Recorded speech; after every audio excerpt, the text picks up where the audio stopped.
안녕하세요. 저는 30대 여성이고 늘 보기만 하다 이렇게 제 사연을 적어봅니다. 저는 어려서부터 가난함 속에 살아서 그런지 정말 악착같이 살았어요. 젊어서 놀면 뭐하냐 하는 마음에 회사 일이 끝나도 저녁에 알바를 하면서 늘 투잡 인생으로 살았습니다. 그렇게 일만 하면서 살다 보니까 돈을 쓸 일이 딱히 없었고 그 덕에 돈을 더 많이 벌고 많이 모을 수 있었어요. 제가 성인이 되어 회사 생활을 할 때는 집안 사정이 좋아지며 자리를 안정적으로 잡았지만 전 늘 집이 없는 서러움을 겪으면서 살아서 그런지 내 집 마련이라는 꿈을 꾸면서 남들보다 열심히 일했습니다. 이제 부모님도 알아서 잘 사시고 제 밑에 4살 어린 남동생만 자리를 제대로 잡으면 모든 게 완벽하겠다 할 때쯤 제 나이 30살에 드디어 내 집 마련을 했어요. 작은 돈을 무작정 모으기만 한 건 아니었고 재테크 공부도 하면서 작은 돈으로 어떻게 하면 더 많은 돈으로 불리면서 모을 수 있을까 그렇게 생각을 했죠. 수도권의 30평대 아파트를 제 명의로 계약하고 집으로 가던 날 온 가족이 저를 기다리며 케이크에 맛있는 음식들을 한 상 차려두고 축하를 해줬습니다. 진짜 내 딸이지만 장하고 기특하다. 너 나이에 그렇게 집 사는 게 쉽지가 않은데 우리 딸은 더 큰 사람이 될 거다. 정말 고생했어. 혜진아 정말 고생했고 엄마랑 아빠가 못나서 네가 그렇게 이 악물고 산 건 아닌가 싶어서 속상하면서도 결과물이 이렇게 좋으니까 다행이지 싶다. 내 딸 수고했어. 아니야. 우리 집에 어려운 적이 없으면 오늘 이렇게 큰 기쁨도 누리지 못했을 거야. 난 그래서 현재 이 삶 정말 만족하고 행복하게 생각하고 있어. 고마워. 이게 다 엄마랑 아빠 덕분이야. 그렇게 온 가족이 둘러앉아 축하 파티도 하고 전 그 이후로도 돈도 열심히 벌고 모으면서 재테크도 열심히 한 결과 1.5룸 정도의 오피스텔 하나를 더 샀습니다. 아파트와 오피스텔 월세를 받으면서도 충분히 먹고 살 정도가 되었기에 투잡으로 하던 일을 그만두고 회사 일만 하면서 이제는 여유를 즐겼어요. 좋았습니다. 20대 내내 이 악물고 악착까지 산 결과로 남은 생은 정말 평온하게 보낼 수 있다는 게 참 행복하고 좋았어요. 여유가 생기니 연애를 할 때도 마음가짐이 달라졌습니다. 제가 금전적으로 안정이 되었고 여유가 있으니 상대가 꼭 여유가 있는 집이 아니라도 괜찮은 사람인 인성이 좋으며 합이 잘 맞으면 된다고 생각했고 그러던 중 남편을 만났어요. 호러머니와 여동생과 살고 있다던 남편도 어려서 참 많은 고생을 하면서 살았고 그 말을 듣는데 공감이 되면서 너무 속이 상해서 서로를 위로하며 잘 만났죠. 결혼에 대해 슬슬 얘기가 오고 가게 되었고 남편과 함께 의논을 한 뒤 결혼하게 되었습니다. 결혼은 원래 제 아파트에서 살까 생각도 했지만 남편 회사가 너무 멀어서 집을 새로 구했어요. 사실 결혼을 할 때 서로 금전적인 부분을 모두 오픈하고 어떻게 할지 계획을 세웠는데 남편이 생각보다 모은 돈이 별로 없어서 조금 당황스럽긴 했습니다. 그치만 뭐 빚이 있는 건 아니고 제가 여유가 있었고 신용도도 좋은 편이라서 제 앞으로 이것저것 해가며 집도 구하고 살림살도 채우고 했죠. 결혼하고 보니 혼자 살게 된 신우가 조금 걱정스럽긴 했어요. 저희가 결혼 준비를 할 때 신우가 일 때문에 독립을 하게 되었고 남편도 나와 사니 얼떨결에 혼자 살게 되어서 얼마나 쓸쓸하고 외로울까 싶었죠. 자주까진 아니어도 꼭 시간을 내서 주말에는 시댁에 가서 시간을 보내야겠다는 생각을 했습니다.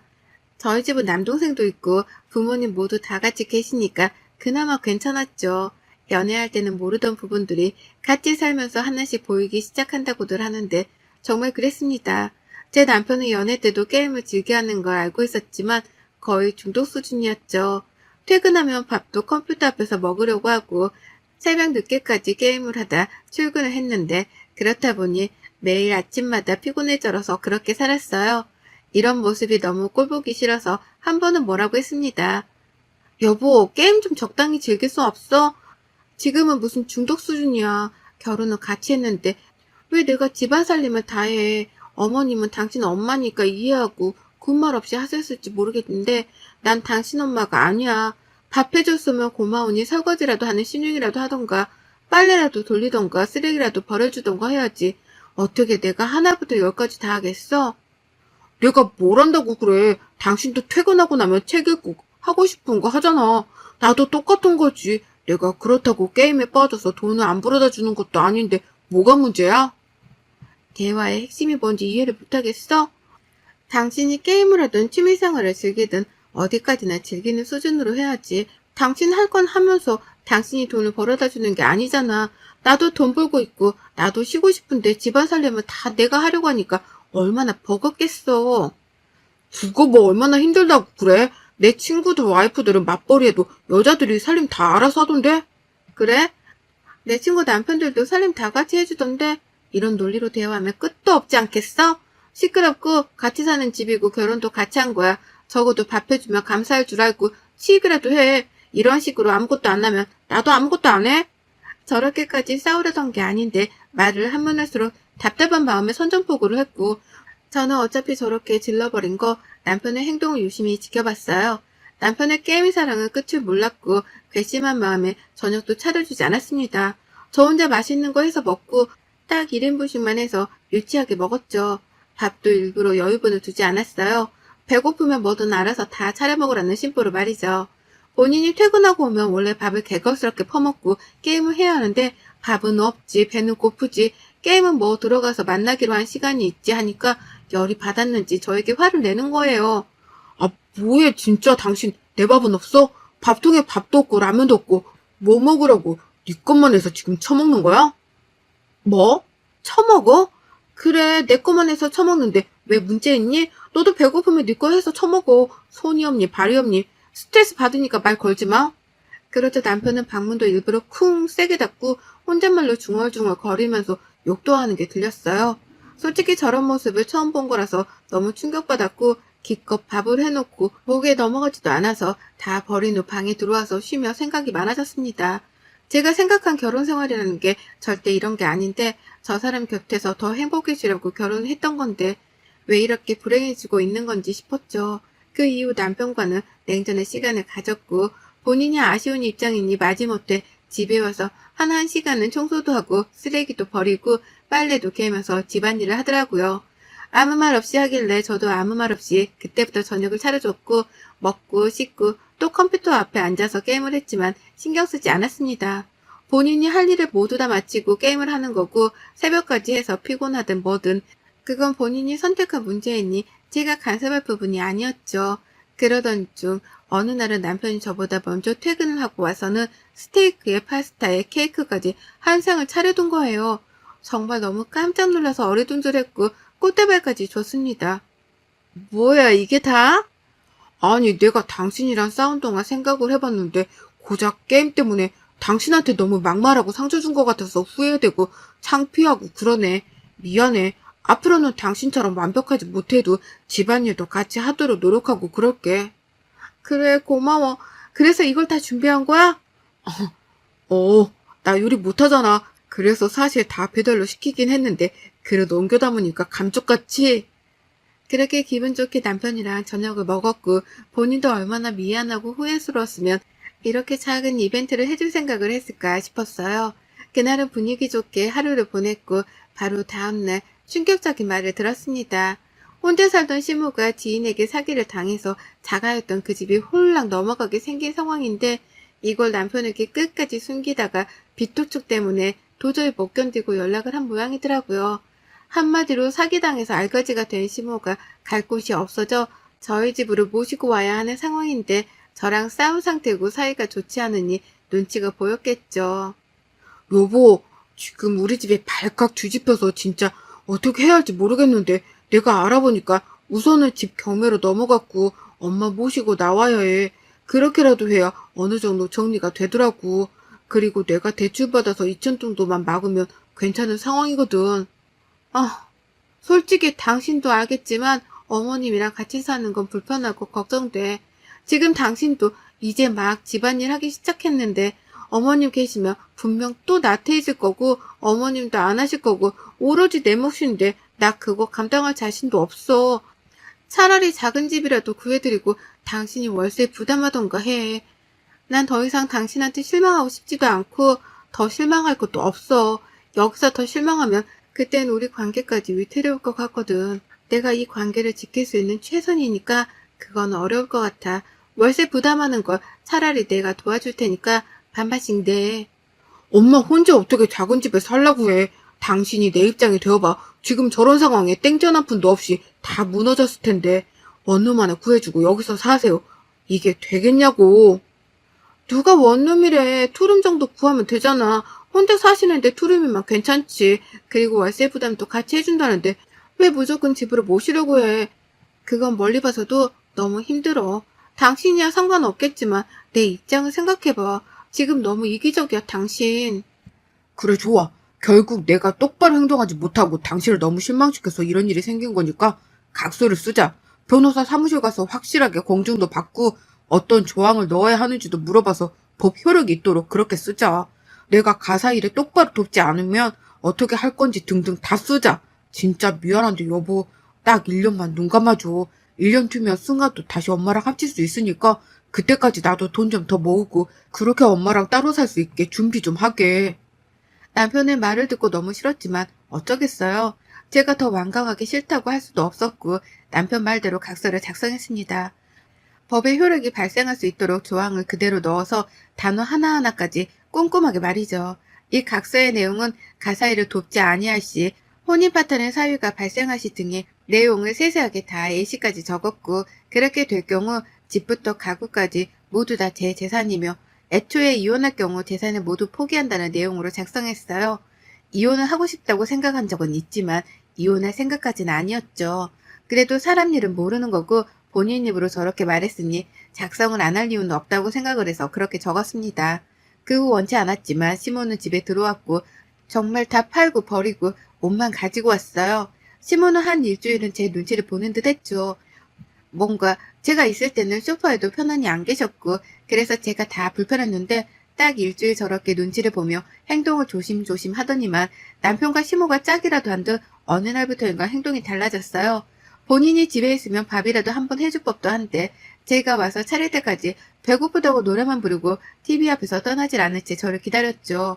밥을 급하게 차려서 먹이면 남편은 컴퓨터, 시모는 TV 앞으로 가버렸고 저 혼자 또 치우고 청소하는 삶이 시작되었습니다. 먹은 걸 치우지도 않고 본인들 입에 묻은 음식들도 닦지도 않고 정말 더럽고 짜증이 났어요. 뭘 또 그렇게 질질 흘리면서 먹는지 국물이며 반찬이며 둘이 밥 먹고 일어선 자리는 보면 인상이 확 찌푸려질 정도로 더러웠습니다. 위생기능도 없고 그냥 양심도 없는 저들 때문에 폭발할 것 같았지만 그래도 시모인데 참자 했던 것 같아요. 시모는 제게 뻔뻔하게 참 이것저것 잘 시켰습니다. 예, 너는 할 줄 아는 요리가 정해져 있는 게냐? 매번 어쩜 똑같은 밥만 주는 것 같다. 지겹다, 지겨워. 내일은 밥하지 말고 찜닭이나 시켜 먹자. 먹고 싶으니까. 그리고 내 방 공기가 너무 건조한 것 같으니까 가습기도 하나 좀 사줘라. 안고 자는 긴 베개 그것도 하나 좀 사주고 쿠팡으로 시켜 내일 바로 오게. 아, 어머님 근데 음식도 잘하시는데 좀 해주시면 안 되나요? 제가 혼자서 어머님 아침 점심까지 신경 쓰는 게 보통 일이 아니어서요. 저보다 더 맛있게 하시고 메뉴도 다양하시니까 어머님은 밥 좀 해주시면 안 될까요? 안 돼. 며느리가 있는데 내가 왜 하니? 나라고 뭐 좋아서 했겠어? 내가 니들 밥 해먹을 거면 식당에 나가서 일을 하고 돈을 받지. 시모는 저런 식이었어요. 제가 대놓고 하라고 해도 싫어로 일관했고 본인이 필요한 건 바로바로 말을 했고 저더러 사라고 명령을 내렸죠. 남편에게 말을 하고 싶었는데 제가 남편이 게임하는 방에 가려고만 해도 귀신같이 시모가 얘 냅두라고 할 말 있으면 내 앞에서 하라며 완전 얘기할 시간을 주질 않아서 뭘 어떻게 할 수도 없었어요. 저만 답답해 죽던 중 친동생이랑 오랜만에 통화를 하는데 제가 울어버린 거죠. 너무 서럽고 힘들어서 동생은 이런 제 상황을 듣고는 불같이 화를 내며 말했어요. 누나가 왜 그러고 살아? 뭐가 모자르다고. 당장 이혼해. 매형 그렇게 안 봤는데 진짜 본인 엄마까지 모시고 와서 뭐 하는 거야? 그냥 그들 사이에서 누나가 가정부로 살고 있는 거잖아. 당장 이혼해? 이혼을 하는 게 정말 맞는 건지 솔직히 고민 중이야. 결혼한 지 1년도 안 된 지금 이 시점에 여태껏 너무 힘들기만 했었고 솔직한 심정으로는 시댁도 너무 완전히 무너지고 저걸 나도 같이 감당하게 될까봐 나 그것도 싫은데 너무 이기적인 것 같아서 참 마음이 복잡해. 그게 왜 이기적이야? 누나는 그 누구보다 행복하게 살 자격 있고 그래야만 해. 당장 이혼해. 어차피 누나 그 아파트 전세 계약도 곧 끝나잖아. 차라리 이혼하고 그 집 들어가서 편하게 살아. 누나 누릴 거 다 누리면서. 동생과 대화하려고 마음이 많이 복잡했던 날 집을 가보니 노래를 부르던 찜닭을 둘이 먹고 있더군요. 저는 씻고 나와서 먹겠다 하고 씻고 나왔는데 다 먹고 또 그대로 뒀죠. 본인들이 먹으면서 쓴 휴지들까지 다 말입니다. 찐떡을 열어보니 먹고 남은 반찬들을 다 부어뒀길래 물어봤어요. 이거 너무 많이 남았는데 저 먹고 치우시지 왜 버리셨어요? 저도 저녁 안 먹었는데. 너 먹으라고 둔 거잖냐? 너 씻고 먹는다고 해서. 네? 저걸 지금 저 먹으라고 뒀다고요? 반찬 다 부어두시고? 아니 어차피 먹을 거니까 편하게 먹으라고 둔 건데 뭐가 또 불만이니? 너는 가만 보면 내가 뭐 하기만 하면 난리를 치더라. 우리 집은 늘 이렇게 먹었어. 저는 저를 괴롭히고 싶어서 저렇게 둔 줄 알았더니 진짜 진지하게 어차피 먹을 거라면서 저렇게 두신 게 맞았습니다. 진짜 이걸 사는 방식이라고 해야 하는지 모르겠지만 이런 건 이미 습관으로 몸에 배어있기 때문에 바꾸기가 정말 힘들잖아요. 더럽고 싫었습니다. 저도 모르게 이혼 준비를 마음속으로 한 건지 전세 계약이 만료되는 세입자에게 미리 연락을 해줬어요. 연장은 어려우니 이사 준비하시라고 말이죠. 실거주 목적이라고 말씀도 드리고 최대한 기간은 사정을 봐주며 조율하기로 했습니다. 너무 힘겨운 마음에 남편에게 시무가 있든 없든 말한 적이 있어요. 컴퓨터 방에 가서 문을 닫고 말을 했죠. 당신 각자 쓴 거 잊었어? 나랑 이혼이라도 할 생각으로 이러고 사는 거야 지금? 당신 엄마까지 모시고 와서 이게 뭐 하는 거야? 내가 가정부야? 말 좀 해봐. 아 여보 지금 게임하잖아 안 보여? 당신 소리 지르고 뭐라고 하는 거 여기 사람들 다 들려. 그니까 조용히 좀 하고 나가. 네가 인간이냐 어? 그 나이 먹고 게임에 빠져서 지 마누라 가정부를 두고 지 엄마랑 둘이 컴퓨터에 TV에 번갈아 가면서 그렇게 살고 싶니? 당신 지금 빚에 허덕이고 있잖아. 그럼 나가서 돈이라도 더 벌 생각을 해야지. 회사만 다니면 그게 끝이야? 이 한심한 인간아. 딱 거기까지만 해라. 한마디만 더 하면 안 참는다.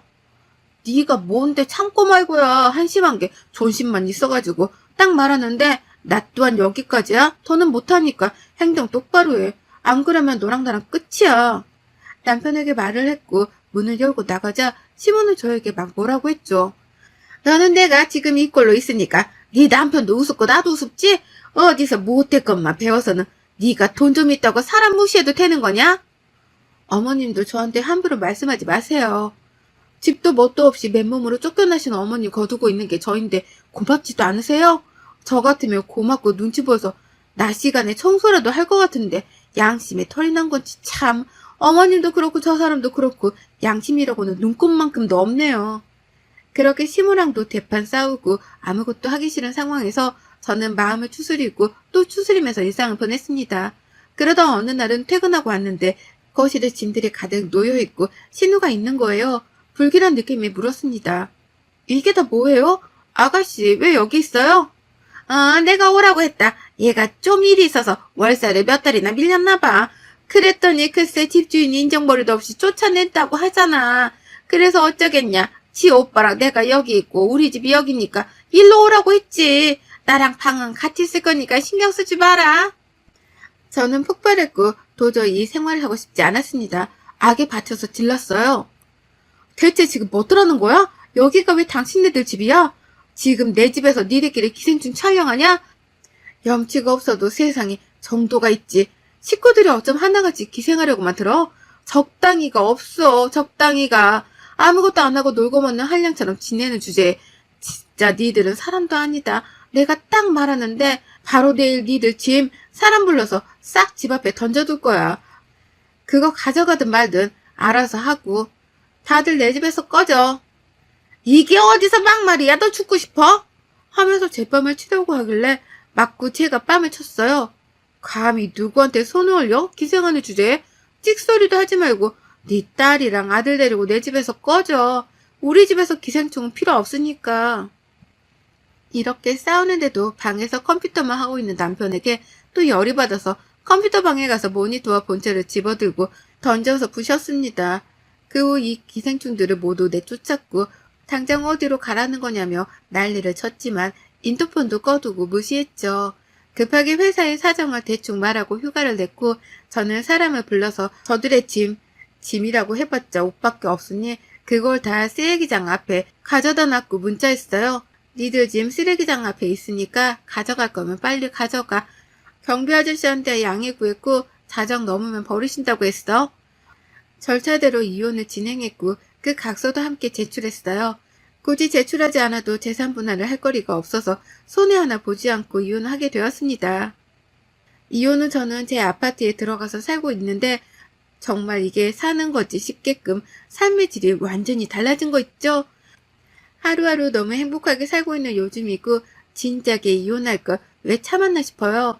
어쩌면 제가 연애 때 너무 사랑했던 그 사람의 모습이 돌아오지 않을까 하는 착각의 기다림을 했던 것 같습니다. 여러분의 생각은 댓글로 남겨주세요. 오늘도 시청해 주셔서 정말 감사합니다.